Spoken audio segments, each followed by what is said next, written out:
પાર્શ્વનાથ સોસાયટીમાં વિદર્ભ કુનંબી સમાજની મહિલાઓનો ભવ્ય હલ્દી કુમકુમ સમારોહ। અમદાવાદના પાર્શ્વનાથ સોસાયટીમાં વિદર્ભ કુનંબી સમાજની જીજાઉ મહિલા મંડળ દ્વારા તારીખ 19/1/2025ના રોજ એક ભવ્ય હલ્દી કુમકુમ સમારોહનું આયોજન કરવામાં આવ્યું હતું। આ સમારોહમાં મહિલાઓએ ઉત્સાહપૂર્વક ભાગ લીધો હતો। સમારોહમાં મહિલાઓએ પરંપરાગત મહારાષ્ટ્રીયન સાડીઓ પહેરીને સમારોહની શોભા વધારી હતી।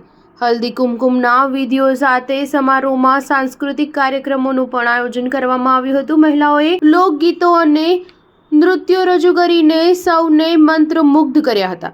આ સમારોહનું આયોજન કરનાર જીજાઉ મહિલા મંડળની પ્રમુખે જણાવ્યું હતું કે આ સમારોહનો હેતુ મહિલાઓને એક મંચ પૂરો પાડવાનો છે જ્યાં તેઓ એકબીજા સાથે મળીને સમય પસાર કરી શકે અને સાંસ્કૃતિક કાર્યક્રમોમાં ભાગ લઈ શકે। આ સમારોહમાં સમાજના અગ્રણીઓ અને મહિલાઓ મોટી સંખ્યામાં ઉપસ્થિત રહ્યા હતા। આ સમારોહને સફળ બનાવવા માટે મંડળના તમામ સભ્યોએ ખૂબ જ મહેનત કરી હતી। Star news 7 Ahmedabad.